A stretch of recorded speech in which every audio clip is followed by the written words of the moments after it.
नमस्कार, आप देख रहे हैं जर्नलिस्ट पर, आपके साथ मैं आंचल श्रीवास्तव। दिल्ली विश्वविद्यालय छात्र संघ के पूर्व अध्यक्ष और एनएसयूआई नेता रौनक खत्री को जान से मारने की धमकी मिलने का मामला सामने आया है।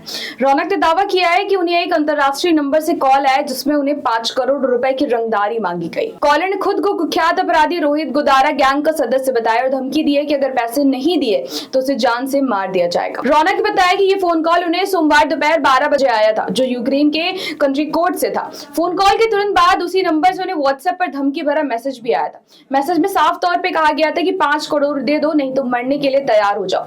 कॉल और मैसेज के स्क्रीनशॉट रौनक ने पुलिस को सबूत के तौर पर सौंप दिए। इस धमकी के बाद रौनक ने दिल्ली पुलिस से शिकायत दर्ज कराई है और तत्काल सुरक्षा की मांग की है। उनका कहना है कि अब सिर्फ उनकी नहीं बल्कि उनके पूरे परिवार की जान खतरे में है। रौनक खत्री ने अपनी शिकायत में लिखा है कि ये सिर्फ एक आपराधिक धमकी नहीं है बल्कि उनके और उनके परिवार की सुरक्षा पर सीधा हमला है। उन्होंने मांग की कि इस मामले को भारतीय दंड संहिता और सूचना प्रौद्योगिकी अधिनियम की गंभीर धाराओं के तहत दर्ज किया जाए। रौनक ने बताया कि व्हाट्सएप पर उन्हें कई बार कॉल किया गया और जब उन्होंने कॉल नहीं उठाया तो धमकी भरा मैसेज आया और उसमें लिखा था कि फोन नहीं उठा रहा तो गोली खाने के लिए तैयार है।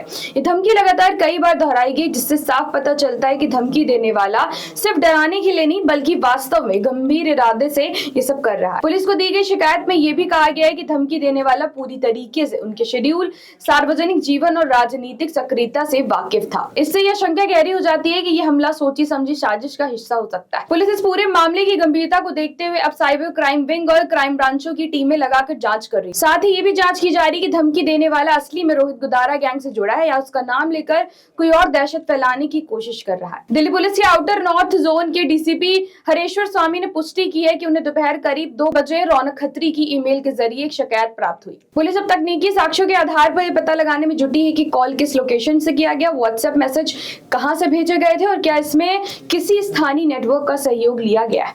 पुलिस की कोशिश है कि जल्द से जल्द इस गैंग या व्यक्ति को ट्रेस किया जाए ताकि कोई अनहोनी होने से पहले ही कार्रवाई की जा सके। रौनक खत्री वर्तमान में दिल्ली विश्वविद्यालय से कानून की पढ़ाई कर रहे हैं और साल 2024 में एनएसयूआई की तरफ से डीयूएसयू चुनाव में अध्यक्ष पद जीते थे। उन्हें 20,207 वोट मिले थे। उन्होंने 1343 वोटों के अंतर से जीत दर्ज की थी। रौनक लंबे समय से छात्र राजनीति में सक्रिय रहे हैं और छात्र हितों के लिए कई बार आंदोलन और विरोध प्रदर्शन में भी शामिल हो चुके हैं। उन्होंने विश्वविद्यालय में पानी की समस्या से लेकर प्रशासन की नीतियों तक आवाज उठाई। इस घटना के बाद ये सवाल भी उठ रहा है कि क्या अब राजनीति में सक्रिय छात्रों को भी गैंगस्टर टारगेट करने लगे, और अगर अब ऐसा है तो दिल्ली की कानून व्यवस्था पर ये बहुत बड़ा सवाल है। तो ऐसी देश और दुनिया की बड़ी खबरों पर नजर रखने के लिए आप जुड़े रहिए जर्नलिस्ट के साथ। नमस्कार।